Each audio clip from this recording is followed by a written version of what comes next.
हल इक्को तरीके नाल हो सकदा जब तुसीं अपनी किसान मजदूर एकता पार्टी बना के मजदूरां ते किसानां दे विचों अपने लीडर कड्ढो।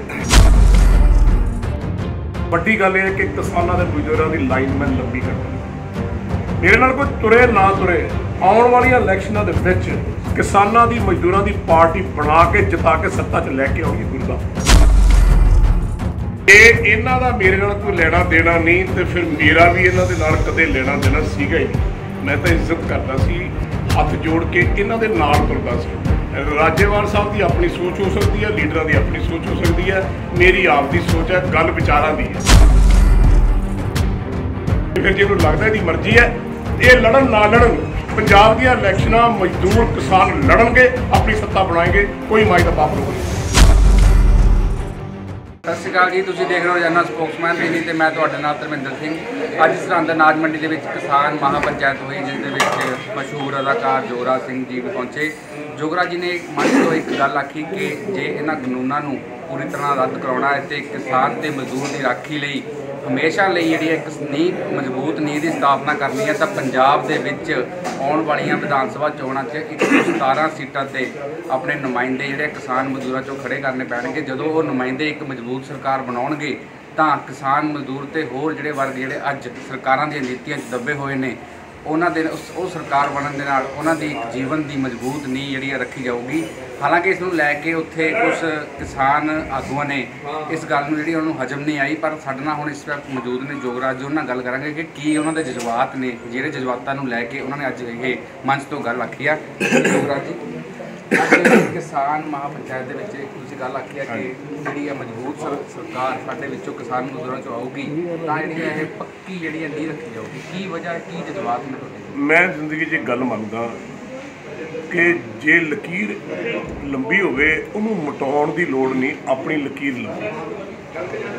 कहने का मतलब 74 सालों तो यही लीडर की गोदी च किसान मजदूर लोग आपां वोटिंग करने वाले बंदे इन्हां दे गुलाम रहे। गुलाम किस तरह रहे?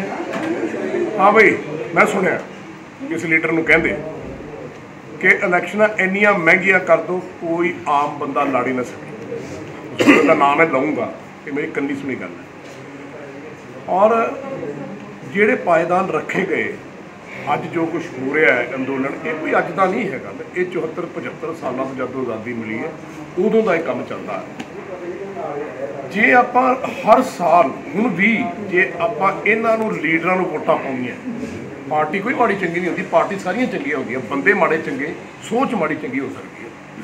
इन्हों वोटां पाउणियां, इन्हां दी गोदी च गिरना है तो जिहड़ा अंदोलन पिछले 9 महीने तो पंजाब तो लैके दिल्ली तक चल रहा है, मैनूं इस गल का जवाब दिओ सारे भी वो किसानां दा हल किवें करना। हल इक्को तरीके नाल हो सकदा जद तुसीं अपनी किसान मजदूर एकता पार्टी बना के मजदूरां ते किसानां दे विचों अपने लीडर कड्ढो।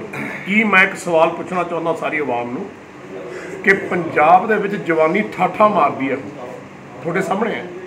पिछले 10 सालों के जोड़े मुंडे हुण जवान होए ने, मैनूं भी लोग कह दिंदे ने, कहते बाबा बड़ा तू जवान होया फिरदा। मैं कहा जिहदे पुत्त जवान हो जाण, पोते जवान हो जाण, मोढे ते आ जाण ते वो अक्सर जिहड़े प्यो ने जवान हो जाया करदे।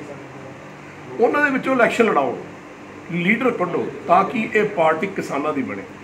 तुहानूं याद होगा नवजोत सिंह सिद्धू 5 नीतियां लैके आया सी ते CM साहब नूं दित्तियां सी, उन्हें चक के फाइल भरा मारी क्योंकि सूट नहीं सी करता, जिहदे शराब की गल सी, जिहदे रेते की गल सी, जिहदे अपने कोल्ड स्टोरेज की गल सी, जिहदे कॉरपोरेशनस की गल सी भी किसानां नूं दिओ।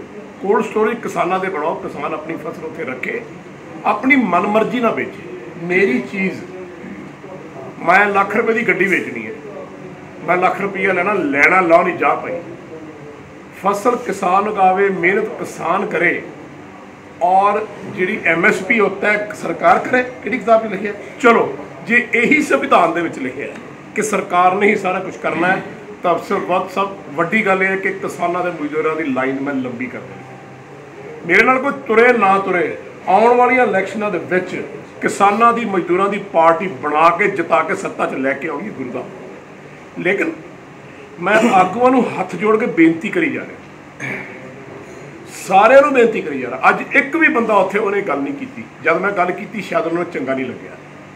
मैं उन्होंने कहा तुसी 32 जथेबंदियां हो, तुसी 32 ਦੇ 32 इलैक्शन लड़ो नाल, तुसी 117 बंदे अपने पूरे करो, आप आगू बनो, एक लीडर चुनो। ठीक है ना मेरी गल? आने वाला सीएम चुनोगे, एक लीडर चुनोगे तो जाके तुहाडा हल होगा। उस तो बाद जब तुहाडे कोल पावर हैगी है, सत्ता हैगी है, तुसी अपने फैसले आप करो, तुहानूं किते जाण दी लोड़ नहीं। मेरा मतलब ये है कि जे काम नहीं करोगे तो किसान ते मजदूर कदे भी जिंदगी तरक्की नहीं कर सकूगा।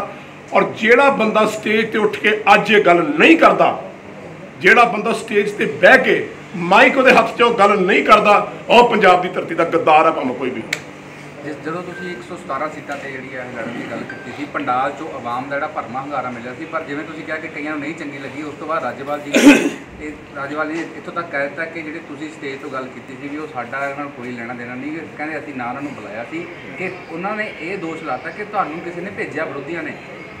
ਜੇ ਇਹਨਾਂ ਦਾ ਮੇਰੇ ਨਾਲ ਕੋਈ ਲੈਣਾ ਦੇਣਾ ਨਹੀਂ ਤੇ ਫਿਰ ਮੇਰਾ ਵੀ ਇਹਨਾਂ ਦੇ ਨਾਲ ਕਦੇ ਲੈਣਾ ਦੇਣਾ ਸੀਗਾ ਹੀ ਨਹੀਂ। ਮੈਂ ਤਾਂ ਇੱਜ਼ਤ ਕਰਦਾ ਸੀ, ਹੱਥ ਜੋੜ ਕੇ ਇਹਨਾਂ ਦੇ ਨਾਲ ਤੁਰਦਾ ਸੀ।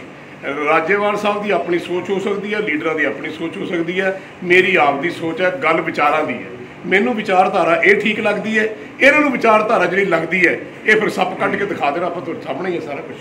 ਜੋ ਕੁਝ ਹੋ ਰਿਹਾ ਅੱਜ ਦੀ ਡੇਟ ਦੇ ਵਿੱਚ, ਪੰਜਾਬ ਦੇ ਆਵਾਮ ਸਫ਼ਰ ਕਰ ਰਹੇ ਹੈ, ਜਿਹੜੇ ਦਿੱਲੀ ਬੈਠੇ ਸ਼ਹੀਦ ਹੋ ਗਏ ਉਹ ਸਫ਼ਰ ਕਰ ਰਹੇ ਆ। ਮੈਨੂੰ ਦੱਸੋ ਸ਼ੰਭੂ ਬਾਰਡਰ ਤੋਂ ਇਹਨਾਂ ਤੋਂ ਤਾਂ ਜਿਹੜਾ ਅੰਦੋਲਨ ਟੱਪਿਆ ਤਾਂ ਜਵਾਨਾਂ ਨੇ ਲੈ ਕੇ ਆ, ਇਹ ਤਾਂ ਜਵਾਨਾਂ ਨੇ ਸੋਟੀਆਂ ਖਾਧੀਆਂ, ਛਿੱਤਰ ਖਾਧੇ ਆ, ਪੁਲਿਸ ਨੇ ਕੁੱਟਿਆ, ਫੁਆਰੇ ਚੱਲੇ, ਇਹ ਜਵਾਨੀ ਆਪਣੀ ਲੈ ਕੇ ਦਿੱਲੀ ਤੇ ਗਈ ਹੈ। ਇਹਨਾਂ ਦਾ ਵਿੱਚ ਕੀ ਮਤਲਬ ਹੈ? ਤੇ ਜੇ ਇਹਨੂੰ ਲੱਗਦਾ ਹੈ, ਜੇ ਇਹਨੇ ਗੱਲ ਅੱਜ ਕਹੀ ਹੈ, ਮੈਂ ਸੁਣੀ ਨਹੀਂ, ਸੁਣੀ ਤਾਂ ਮਾਈਕ ਦਾ ਹੱਥ ਫੜਨਾ ਸੀਗਾ, ਤੇ ਫਿਰ ਜੇ ਇਹਨੂੰ ਲੱਗਦਾ ਇਹਦੀ ਮਰਜ਼ੀ ਹੈ, ਇਹ ਲੜਨ ਨਾ ਲੜਨ, ਪੰਜਾਬ ਦੀਆਂ ਇਲੈਕਸ਼ਨਾਂ ਮਜ਼ਦੂਰ ਕਿਸਾਨ ਲੜਨਗੇ, ਆਪਣੀ ਸੱਤਾ ਬਣਾਏਗੇ, ਕੋਈ ਮਾਈ ਦਾ ਬਾਪ ਰੋਕ ਨਹੀਂ ਸਕਦਾ।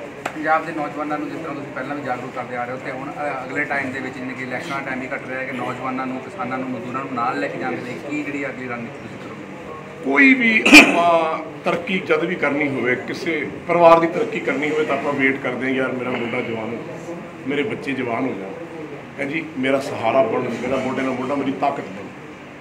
ਮੈਂ ਸਮਝਦਾ ਜਵਾਨੀ ਇੱਕ ਬਹੁਤ ਵੱਡੀ ਚੀਜ਼ ਹੈ।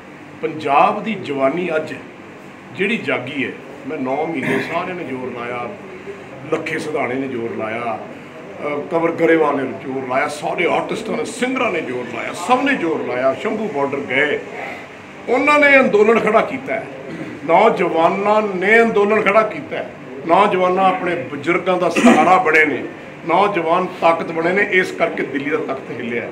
ਨਹੀਂ ਤਾਂ ਜਦ ਪਹਿਲੀ ਰੈਲੀ ਮੈਂ ਕੀਤੀ ਸੀ ਉਦੋਂ ਸਾਰੇ ਬਜ਼ੁਰਗ ਹੀ ਬੈਠੇ ਸੀ, ਮੇਰੀ ਵੀ ਦਾੜੀ ਚਿੱਟੀ ਸੀ, ਪਰ ਮੇਰੇ ਜਿਸਮ ਦੇ ਵਿੱਚ ਬਾਬਾ ਦੀਪ ਸਿੰਘ ਜੀ ਦਾ ਖੂਨ ਦੌੜਦਾ ਹੈ। ਮੈਂ ਉਹਨਾਂ ਦੀ ਚਰਨਾਂ ਦੀ ਧੂੜ ਹਾਂ। ਉਹ ਮੈਨੂੰ ਇਸ ਗੱਲ ਨੂੰ ਕਹਿੰਦੇ ਨੇ ਕਿ ਤੂੰ ਹੰਗਾਰਾ ਦੇ ਔਰ ਕਹਿ ਜਾ ਕੇ, ਤੇ ਜੇ ਇਹਨਾਂ ਨੂੰ ਮੈਂ ਵਿਰੋਧੀ ਲੱਗਦਾ ਤੇ ਮੈਂ ਉਹਨਾਂ ਚੋਂ ਨਹੀਂ, ਜਿਹੜਾ ਭੱਜ ਜੂਗਾ, ਮੈਂ ਤਖਤ ਤੋਂ ਤਾਜ ਪਲਟ ਕੇ ਜਾਊਂਗਾ, ਬੇਸ਼ੱਕ ਇਹਦੇ ਲਈ ਮੈਨੂੰ ਸ਼ਹਾਦਤ ਦੇਣੀ ਪਵੇ। ਜਦੋਂ ਤੁਸੀਂ ਗੱਲ ਕੀਤੀ ਜੀ, ਤੇ ਉਸ ਤੋਂ ਬਾਅਦ ਰਾਜੇਵਾਲ ਜੀ ਬੋਲੇ, ਜਦੋਂ ਤੁਸੀਂ ਉਹਨਾਂ ਨੂੰ ਕਿਹਾ ਕਿ ਮੈਂ ਇੱਕ ਸਵਾਲ ਦਾ ਜਵਾਬ ਮੰਗਦਾ ਕਿ ਜਿਹੜਾ ਕਾਨੂੰਨ ਕੱਲੇ ਵਾਪਸ ਹੋਣ ਦੇ ਨਾਲ ਕਿਸਾਨੀ ਵੱਧ ਜੂਗੀ, ਸਾਰੇ ਪੰਡਾਲ ਦੇ ਵਿੱਚ ਇੱਕ ਵਾਰ ਵੀ ਲੋਕਾਂ ਨੇ ਸੋਚਿਆ। ਉਸ ਤੋਂ ਬਾਅਦ ਰਾਜੇਵਾਲ ਜੀ ਨੇ ਇਹ ਕਹਿਤਾ ਕਿ ਸੰਵਿਧਾਨ ਜਦੋਂ ਅਸੀਂ ਇਹ ਕਿਸਾਨੀ ਵਾਲੇ ਲਿਖੇ ਸੀ, ਮੈਂ ਆਪਣੇ ਹੱਥੀਂ ਲਿਖੇ ਨੇ, ਮੈਨੂੰ ਸਾਰਾ ਪਤਾ, 1971 ਤੋਂ ਲਿਖੇ ਨੇ। ਉਹਨਾਂ ਨੇ ਕਹਿਤਾ ਕਿ ਜਿਹੜੇ ਲੋਕ ਇੱਦਾਂ ਸਾਰਾ ਨਹੀਂ ਕੀਤਾ, ਉਹਨਾਂ ਨੇ ਕਿਹਾ ਜਿਹੜੇ ਲੋਕ ਇਹ ਸਵਾਲ ਪੁੱਛਦੇ ਨੇ ਮੇਰੇ ਨਾਲ, ਉਹ ਕਦੇ ਵੀ ਕਿਸੇ ਵੀ ਮੰਚ 'ਤੇ ਖੁੱਲ੍ਹੀ ਬਹਿਸ ਕਰ ਸਕਦੇ ਨੇ। ਕੀ ਤੁਸੀਂ ਇਸ ਚੀਜ਼ ਨੂੰ ਲੈ ਕੇ ਤਿਆਰ ਹੋ? ਨਹੀਂ ਨਹੀਂ, ਅਸੀਂ ਕੀ ਬਹਿਸ ਕਰਨੀ ਹੈ। ਮੈਂ ਤਾਂ ਸਿੱਧਾ ਜਿਹਾ ਸਵਾਲ ਪੁੱਛਦਾ, ਤੁਸੀਂ ਕਿਸਾਨਾਂ ਦੀ ਤਰੱਕੀ ਬਾਰੇ ਕੀ ਸੋਚਿਆ? ਮੈਂ ਕਿਸੇ ਦੀ ਗੱਲ ਨਹੀਂ ਕਰਦਾ, ਮਜ਼ਦੂਰ ਕਿਸਾਨ, ਪੰਜਾਬ ਦੇ ਕਿਸਾਨ ਤੇ ਮਜ਼ਦੂਰਾਂ ਦੀ ਗੱਲ, ਉਹਨਾਂ ਦਾ ਤੁਸੀਂ ਦੱਸੋ ਫਾਇਦਾ ਕਿਵੇਂ ਕਰਨਾ? ਤੁਸੀਂ ਮੈਨੂੰ ਹੱਲ ਦੇ ਵਿੱਚ ਹੋ ਜੂਗਾ।